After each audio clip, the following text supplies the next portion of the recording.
Bonjour à tous, j'espère que vous allez bien. Alors aujourd'hui, une petite vidéo sur de nouveaux KPI suggérés par un abonné, par Stéphane. Donc merci beaucoup à toi. J'espère que cette vidéo vous plaira. Je pense qu'elle est assez intéressante puisqu'il s'agit de calculer le taux de vacances et le taux d'impayé des immeubles que nous propose Brix.co en France.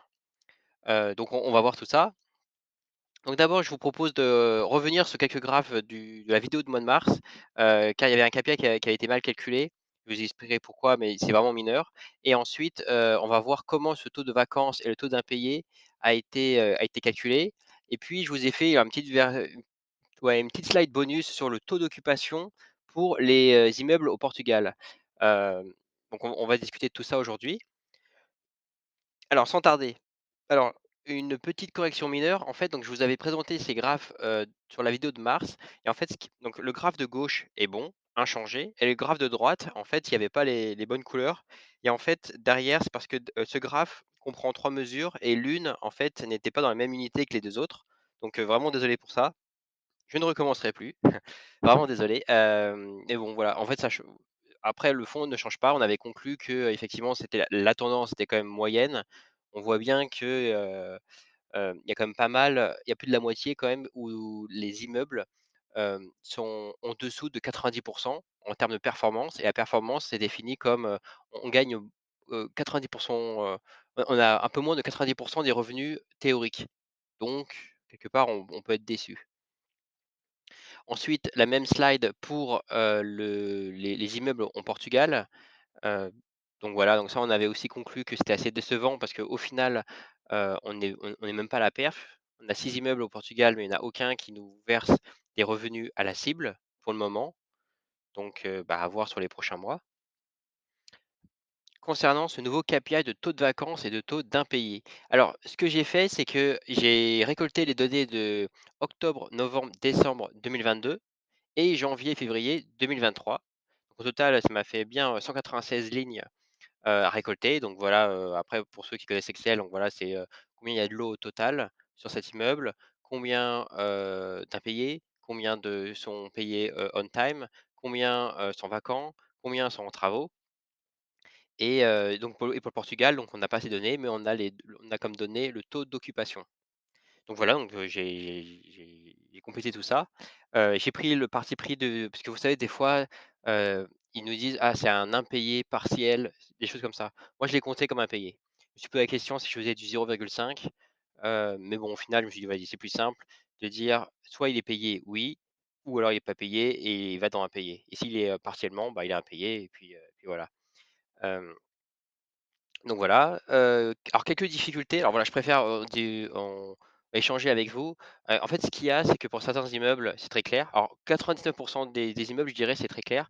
Pour certains immeubles, on peut avoir quelques doutes, du moins d'un point de vue data.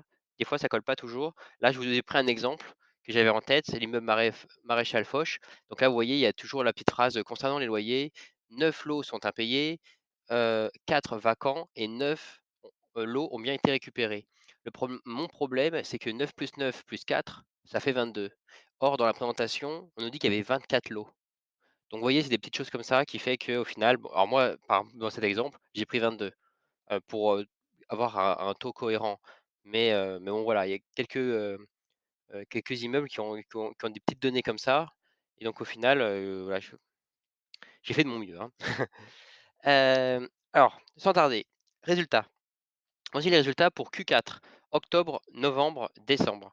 Donc, alors, on va, rester un peu plus longtemps parce que comme c'est les premiers KPI que je vous explique un peu, ce que j'ai fait et si ça vous paraît cohérent. N'hésitez pas à dire en commentaire si vous pensez que ça va pas du tout ou au contraire si vous pensez que c'est plutôt très, très bien.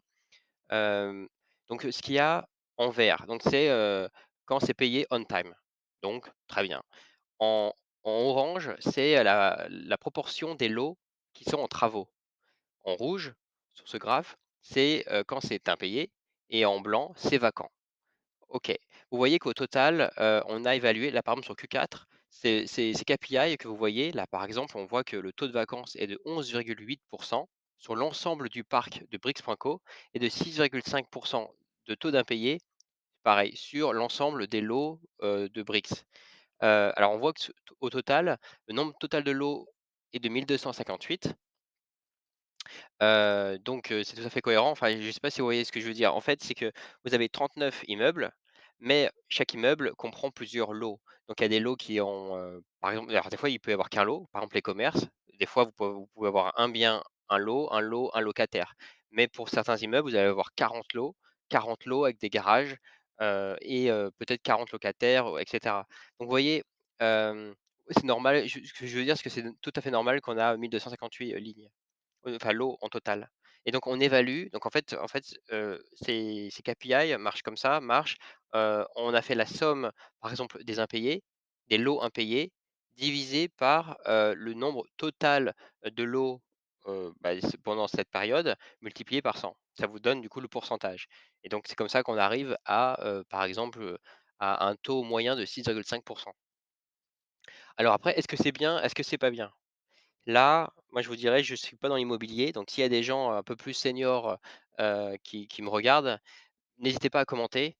Les données que j'ai trouvées sur internet, alors pour le taux de vacances, il avait l'air d'être plutôt sérieux, puisqu'il provient du ministère de la Transition écologique et de la cohésion des territoires, édition 2022, et voilà, et dans ce rapport, alors après, vous savez, ça dépend des régions, mais au global, ils nous disent en France, c'est 8,3.